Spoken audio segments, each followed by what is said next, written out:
त्यांचं आम्ही विचारविनिमय त्यांच्याशी केला, चर्चा केली, परंतु त्या चर्चेअंती निर्णय काही झालेला नव्हता आणि त्यामुळे त्यांनी आज सकाळपासून संपाची भूमिका स्वीकारली होती।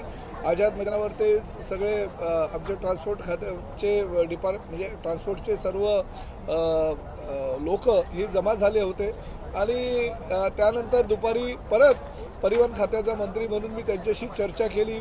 त्यानंतर उपमुख्यमंत्री एकनाथ शिंदे साहेबांच्या बरोबर चर्चा केली, काल मुख्यमंत्र्यांबरोबर चर्चा केली आणि चर्चेअंती असा निर्णय झाला की अधिवेशन संपल्यानंतर ह्या ट्रान्सपोर्टच्या सर्व लोकांना वेळ देऊन त्यांच्या ज्या मागण्या आहेत त्या मागण्यावर चांगल्या प्रकारच्या राज्य शासनानं एक विचारविनिमय करून निर्णय घ्यावा, जेणेकरून त्यांना जास्तीत जास्त सुविधा शासनाच्या माध्यमातून मिळू शकेल। आणि आम्ही असं त्यांना आवाहन केलं होतं की आखाती देशामध्ये चाललेलं जे युद्धाचं सावट आहे आणि त्यामुळे ट्रान्सपोर्टवर त्याचा जास्त परिणाम झालेला आणि त्याचबरोबर विद्यार्थ्यांच्या परीक्षा चालू आहेत, त्या परीक्षेवरही त्याचा परिणाम होण्याची शक्यता आहे। त्यामुळे परिवहन मंत्री म्हणून माझी आणि मुख्यमंत्री आणि उपमुख्यमंत्र्यांनी त्यांना जे आवाहन केलं त्याला मान देऊन त्यांनी आज संप मागे घेतला असल्याचं आत्ताच सांगितलेलं आहे आणि तिकडनं काही विजय यादव नावाचे जे प्रतिनिधी आहेत त्यांनी मला दूरध्वनीवरून ही माहिती दिली।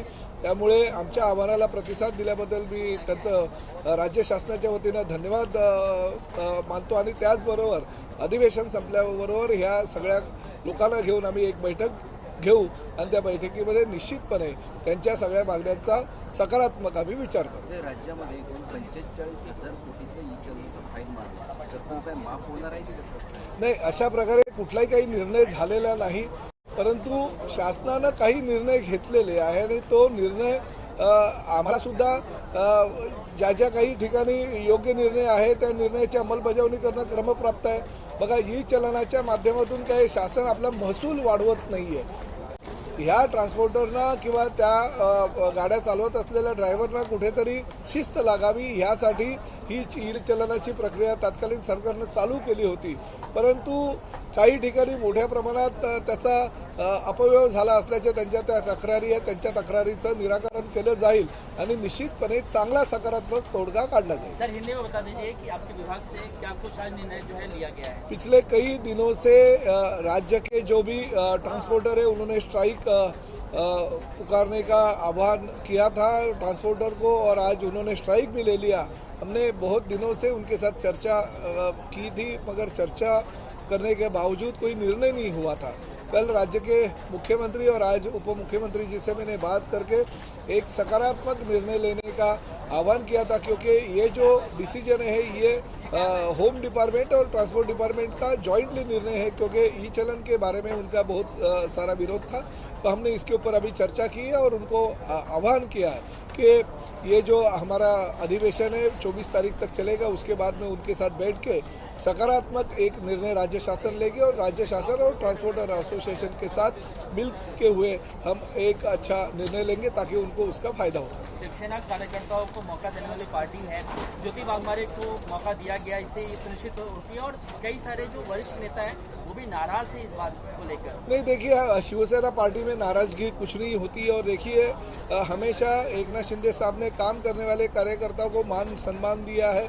किसी भी इंसान को जिसने पार्टी को बड़ा किया, पार्टी के प्रति उनका जो प्यार है वो प्यार कार्यकर्ता ने अगर काम करने के रूप में अगर दिखाया तो उनको अच्छा स्थान देने की भूमिका एकनाथ शिंदे साहब की थी।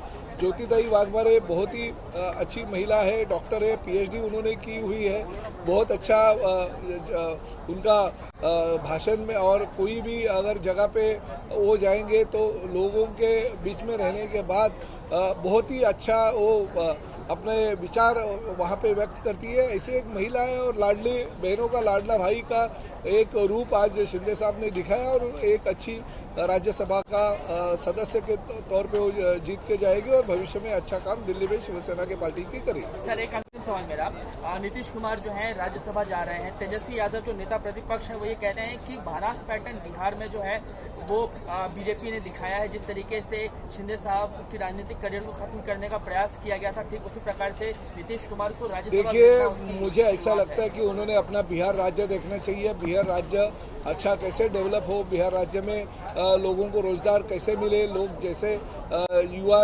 लोगों के लिए और भी कुछ अच्छा काम करने की उन्होंने कोशिश करनी चाहिए। उन्होंने महाराष्ट्र की तरफ ध्यान नहीं देना चाहिए। खासकर आपको मैं बताता हूँ कि 3 साल पहले राज्य के मुख्यमंत्री के तौर पे एकनाथ शिंदे साहब ने काम किया था। और देखिए, इंफ्रास्ट्रक्चर हो या लाडली बहनों की योजना हो या बहुत सारी योजना है उनके कार्यकाल में हुई है। भारतीय जनता पार्टी के वरिष्ठ नेताओं ने और खासकर आदरणीय मोदी जी और आदरणीय अमित भाई शाह के माध्यम से उन्होंने वो कुर्सी संभाली थी। और आज भी हमारे सिर्फ 60 विधायक होने के बावजूद भी उप मुख्यमंत्री के तौर पे और 9 मंत्री पद उन्होंने हमारे जैसे कार्यकर्ताओं को दिया। तो भारतीय जनता पार्टी का वरिष्ठ नेताओं को एकनाथ शिंदे साहब के प्रति प्यार है और हमेशा भविष्य में भी ऐसा ही प्यार कायम रखेंगे। और महाराष्ट्र के जो भी विचार है, जड़न घड़न है, उसमें एकनाथ शिंदे साहब का विचार लेते हुए ही भारतीय जनता पार्टी के वरिष्ठ नेता आके काम करते हैं। इसलिए मेरा यही कहना है कि उन्होंने अपना राज्य संभालना चाहिए। हमारे राज्य में हम सक्षम हैं। ठीक है, थँक्यू. ज्योती गायकवाडना राज्यसभेची उमेदवारी दिली. झालं ना बोलतो मराठी काही मोठे नेते नाराज झालेले आहेत. नाही, आमच्या पक्षामध्ये नाराजी वगैरे काही नसते. शिवसेना हा एकमेव पक्ष आहे की त्या पक्षाचं काम करणारा कार्यकर्ता, त्या पक्षामध्ये शिवसेना ह्या संघटनेला मोठं करण्याचा, उभारी आणण्याचं काम करणाऱ्या कार्यकर्त्याला स्थान दिलं जातं. ज्योतिताई वाघमारे अतिशय उच्च शिक्षित आहे, PhD त्यांनी केलेली आहे, भाषेवर त्यांचं प्रभुत्व आहे, अनेक भाषणं त्यांनी गाजवलेली आहे. अशा आमच्या एका महिला भगिनीला एकनाथ शिंदे साहेबांनी लाडकी बहीण म्हणून राज्यसभेमध्ये पाठवण्याची भूमिका घेतलेली आहे.